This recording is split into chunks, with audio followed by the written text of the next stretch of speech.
Assalamualaikum warahmatullahi wabarakatuh. Perkenalkan, nama saya Novia Ningsih, NPM 719212829. Di sini saya akan membahas terkait salah satu kasus koperasi dengan judul Tipu daya berkedok koperasi, lemahnya pengawasan jadi celah.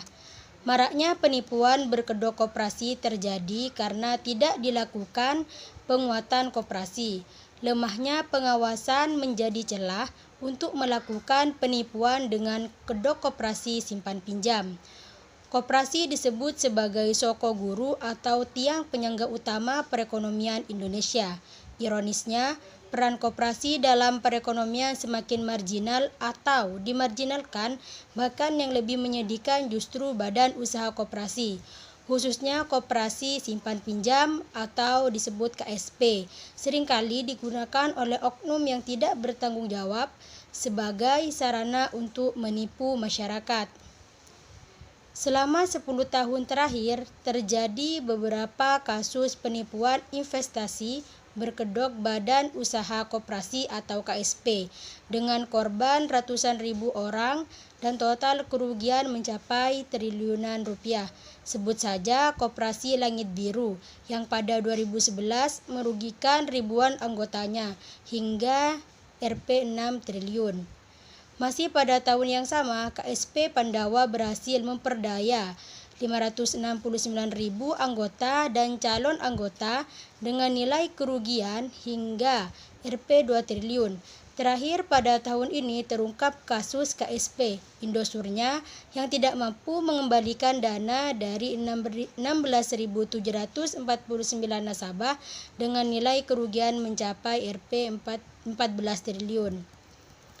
Ada pepatah yang mengatakan bahwa keledai tidak akan terperosok ke dalam lubang yang sama. Nyatanya, masyarakat berulang kali menjadi korban penipuan yang dilakukan dengan menggunakan modus itu juga. Masyarakat jelas lebih cerdas daripada keledai, namun mengapa penipuan itu terus berulang terjadi?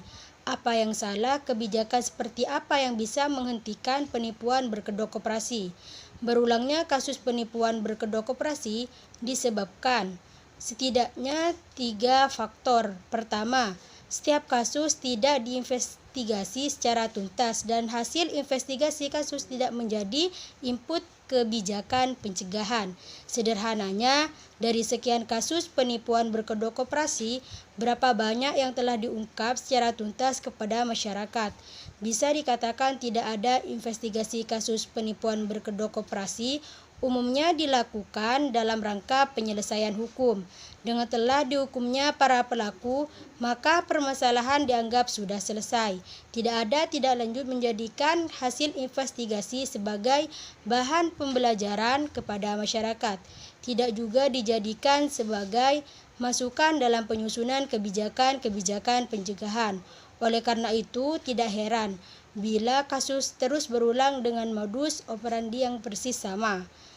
Kedua, lemahnya pengaturan dan pengawasan koperasi. Perlu dicatat bahwa lembaga yang mengatur dan mengawasi koperasi termasuk KSP adalah Kementerian Koperasi dan UMKM.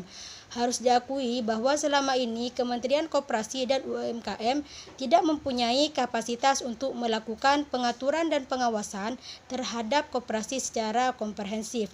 Setidaknya hal ini dilihat dari keterbatasan sumber daya manusia dan infrastruktur pengawasan yang dimiliki kementerian tersebut. Jika kita ingin mewujudkan koperasi sebagai soko guru sebagai kedok penipuan investasi, maka penguatan Kementerian Koperasi dan UMKM sebagai lembaga yang mengatur dan mengawasi koperasi mutlak harus dilakukan. Semua pihak harus disadarkan bahwa sesuai Undang-Undang Perizinan Koperasi berada di Kementerian Koperasi dan UMKM. Demikian juga dengan tanggung jawab atas semua kinerja koperasi. Ketika sebuah koperasi melakukan penipuan yang dilakukan dalam kurun waktu yang panjang dengan jumlah korban ribuan orang dan kerugian mencapai triliunan rupiah, kita tidak bisa melepaskan tanggung jawab itu dari lembaga yang memberikan izin operasi yang seharusnya mengatur dan mengawasi. Ketiga, maraknya penipuan berkedok koperasi terjadi karena tidak dilakukannya penguatan koperasi. Harus diakui bahwa kita sudah terlalu meninggalkan koperasi. Gerakan koperasi hanya tinggal kenangan. Koperasi juga tinggal sebuah nama. Tidak ada lagi jiwa koperasi. Coba saja tanyakan kepada para pengurus koperasi, apa yang membedakan koperasi dengan badan usaha lainnya? Jangan kaget kalau hanya sedikit yang mampu menjawab dengan benar. Minimnya pemahaman masyarakat tentang koperasi membuat koperasi rawan disalahgunakan. Kondisi ini harus segera diakhiri. Untuk mewujudkan koperasi sebagai tulang punggung perekonomian nasional, gerakan koperasi perlu digalakkan kembali. Pengurus koperasi selain harus mewakili kredibilitas, integritas, dan kompetensi, juga harus memiliki jiwa koperasi.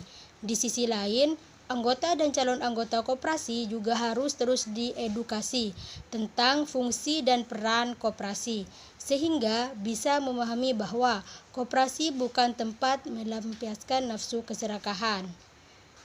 Tips dan cara penyelesaian dari kasus tersebut. Tips jitu untuk menghindari koperasi bodong. Yang pertama, aktif mengikuti kegiatan sosialisasi, yang mana kamu perlu tahu bahwa salah satu wajib yang kamu lakukan adalah rajin dan turut aktif mengikuti kegiatan sosialisasi yang diselenggarakan oleh Kementerian Koperasi UKM.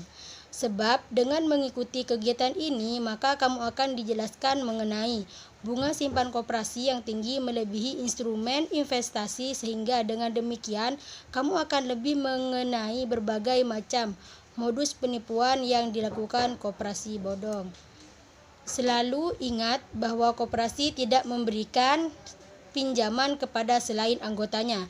Selain itu, jika kamu berada dalam kondisi sedang ditawari untuk melakukan penyimpanan uang pada koperasi tersebut tanpa pernah menjalin hubungan dengan nama koperasi, kamu kembali ingat-ingat terlebih dahulu apakah kamu termasuk dalam anggota koperasi tersebut atau tidak. Waspadai iming-iming imbal hasil yang tidak wajar. Kemudian, kamu dapat mengecek kebenaran tawaran pada koperasi sebenarnya atau dapat melihat iming-iming keuntungan yang ditawarkan oleh koperasi tersebut. Meskipun keuntungan yang ditawarkan dalam jumlah besar, namun jika tidak masuk akal, maka kamu juga harus waspada berkaitan dengan modus penipuan investasi bodong, berkedok penipuan. Jadi, jangan mudah tergiur dengan keuntungan yang ada. 1. Menghentikan penyalahgunaan koperasi sebagai kedok penipuan investasi, maka penguatan Kementerian Koperasi dan UMKM sebagai lembaga yang mengatur dan mengawasi koperasi mutlak harus dilakukan. 2. Semua pihak harus disadarkan bahwa sesuai Undang-Undang Perizinan Koperasi berada di Kementerian Koperasi dan UMKM. Demikian juga dengan tanggung jawab atas semua kinerja koperasi. Yang ketiga, maraknya penipuan berkedok koperasi terjadi karena tidak dilakukan penguatan koperasi. Harus diakui bahwa kita sudah terlalu lama meninggalkan koperasi. Yang keempat, minimnya pemahaman masyarakat tentang koperasi membuat koperasi rawan disalahgunakan. Gerakan koperasi selalu digalang kembali. Pengurus selain harus memiliki kredibilitas, integritas, dan kompetensi juga harus memiliki jiwa koperasi.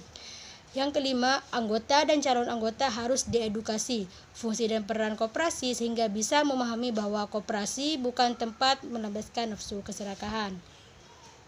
Hanya dengan cara itu, kita bisa menghentikan penipuan berkedok koperasi. Kementerian Koperasi dan UMKM melalui Deputi Bidang Pengawasan melakukan pengawasan ketat terhadap operasional koperasi untuk mencegah praktek pengumpulan dan masyarakat secara ilegal. Masih ada celah yang dapat memutuskan mata rantai investasi ilegal berkedok koperasi. Salah satunya adalah pengawasan yang optimal. Pelaksanaan pengawasan adalah upaya meningkatkan peran dan pentingnya fungsi pengawasan sehingga disadari sebagai suatu kebutuhan dan kewajiban yang harus dilakukan agar koperasi tidak menyimpang dari nilai jati diri koperasi serta mematuhi ketentuan yang berlaku. untuk melakukan pengawasan yang optimal sekaligus mengantisipasi